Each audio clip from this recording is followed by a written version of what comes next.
नमस्कार साथीहरु, तपाईहरुले टिकटकबाट कमाएको पैसा वा अनलाइनको माध्यमबाट तपाईहरुले कमाउनु भएको जुनसुकै करेन्सी वा अमाउन्टलाई तपाईले विथड्र गर्न चाहनुहुन्छ, रिसिभ गर्न चाहनुहुन्छ भने तपाईसँग चाहिँ एउटा पेपल एकाउन्ट हुन जरुरी रहेको छ। तपाईहरुलाई मैले स्क्रिन शेयर गरेर पनि देखाउँछु जहाँ मसँग अलरेडी यहाँ एउटा पेपल एकाउन्ट रहेको छ, जहाँ चाहिँ तपाईले देख्न पनि सक्नुहुन्छ मेरो ब्यालेन्स भनेको 3.97 USD चाहिँ रहेको छ र यो जुन मेथड मैले तपाईहरुलाई सिकाएको थिए त्यो चाहिँ मैले अलरेडी तपाईहरुलाई यो मेथड कसरी गर्ने भन्ने बारेमा सिकाइसकेको छु र आज म तपाईहरुलाई यो भन्दा फरक जुन अहिले नयाँ आको मेथड रहेको छ यो मेथडबाट कसरी हामीले आफ्नै नेपालको मोबाइल नम्बर राखेर कसरी हामीले एउटा पेपल एकाउन्ट चाहिँ हामीले तयार पार्न सक्छ त्यो चाहिँ तपाईहरुलाई सिकाउन लागिरहेको छु। तपाईहरुले पनि जान्न चाहनुहुन्छ भने यो भिडियोलाई अन्तिमसम्म हेर्नु होला र च्यानलमा तपाईहरु पहिलोपल्ट हुनुहुन्छ भने हाम्रो यस च्यानल तपाईहरु सब्स्क्राइब गर्न चाहिँ नबिर्सिनु होला भन्दै अब म तपाईहरुलाई स्क्रिन शेयर गरेर चाहिँ सिकाउन लागिरहेको छु र त्यो भन्दा पहिला तपाईहरु मोबाइलबाट गर्दै हुनुहुन्छ भने सेम प्रोसेस हो। त्यहाँ चाहिँ गएर एड्रेस हाल्नु भयो भने त्यसलाई चाहिँ तपाईले डेस्कटप साइडमा क्लिक गर्नुभयो भने सेम चाहिँ आको हुन्छ। अब म तपाईहरुलाई कम्प्युटर स्क्रिन शेयर गरेर चाहिँ सिकाउन लागिरहेको छु। अब चाहिँ सुरुमा तपाई people.com/ph भनेर चाहिँ यहाँ हाल्नु होला। त्यो चाहिँ मोबाइलमा पनि तपाईले सेम हाल्न सक्नुहुन्छ र मोबाइलमा हालिसकेपछि तपाई डेस्कटप भर्जन ओपन गरेर जान सक्नुहुन्छ र यसलाई इन्टर गर्नुहोस् र इन्टर गरिसकेपछि यहाँ यस्तो आउँछ र यहाँ चाहिँ साइन अपमा क्लिक गर्नु होला र साइन अपमा क्लिक गरिसकेपछि यहाँ पर्सनल एकाउन्ट र बिजनेस एकाउन्ट भनेको छ। हामीले चाहिँ यहाँ बिजनेस एकाउन्ट चाहिँ चुज गर्नुपर्ने हुन्छ र त्यो गरिसकेपछि यहाँ नेक्स्टमा जानुहोस्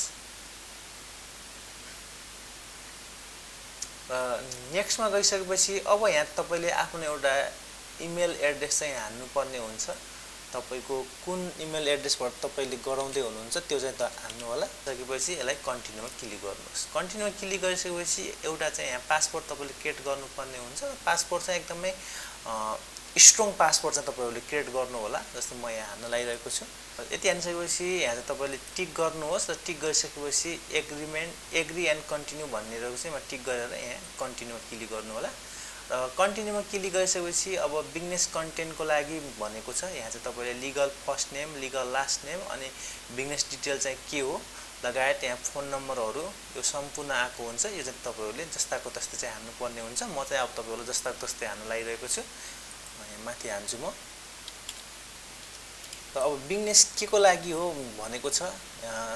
तपाईले लिगल बिजनेस नेम भनेको छ। यहाँ चाहिँ कम्प्युटर्सको लागि भनेर चाहिँ यहाँ तपाईले राख्दा हुन्छ र यहाँ चाहिँ अब फोन नम्बर चुज गर्न लागि यहाँ तपाईले नेपाल भन्नेमा जानुहोस्।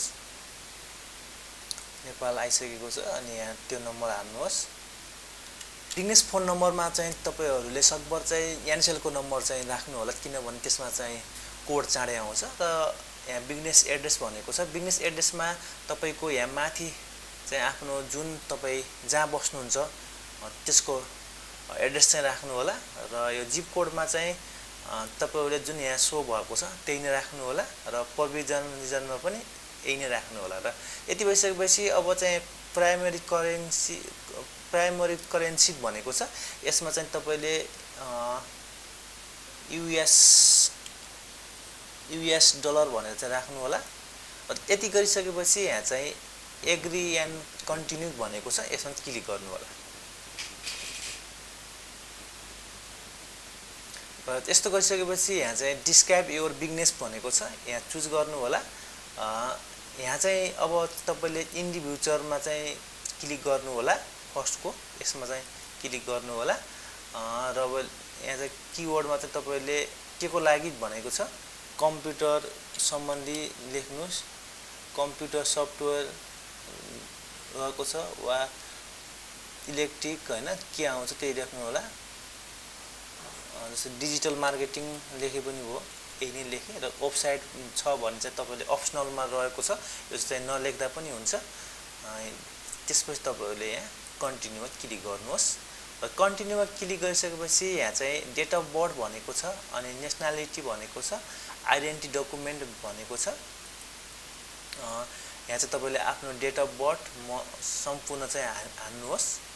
यसमा जस्तै तपाईको अब होम एड्रेस चाहिँ कहाँ हो हैन सेम एज बिजनेस छ भने चाहिँ त्यहीमै क्लिक गर्नुहोस् यतिमा क्लिक गरिसकेपछि चाहिँ यहाँ सबमिटमा क्लिक गर्नु होला र सबमिटमा क्लिक गरिसकेपछि यसलाई एक्चुअली सेभ गर्नुहोस् तपाईको चाहिँ यहाँ पेपल एकाउन्ट चाहिँ अलरेडी यहाँ बनिसकेको छ तपाईले यहाँ देख्न सक्नुहुन्छ यहाँ चाहिँ ब्यालेन्स सो गरिसकेको छ यहाँ युएसडी यति भनेर आएको छ माथि चाहिँ नाम पनि आइसकेको छ अनि पेपल चेकआउट यति भनेको छ र तपाईले चाहिँ यहाँ आइडीहरु चाहिँ बनिसकेको छ र अब चाहिँ यसलाई तपाईहरुले प्रपर रूपमा चाहिँ यसलाई म्यानेज गर्नको लागि यहाँ होममा जानु होला होममा गइसकेपछि वा यहाँ जानुहोस् यहाँ गइसकेपछि प्रोफाइल सेटिङ भन्ने पनि रहेको छ तपाई प्रोफाइल सेटिङमा गएर यसलाई चाहिँ तपाईहरुले सेक्युरिटी भेरिफिकेसन चाहिँ गर्न पनि सक्नुहुन्छ हैन टु स्टेप भेरिफिकेसन पनि गर्न सक्नुहुन्छ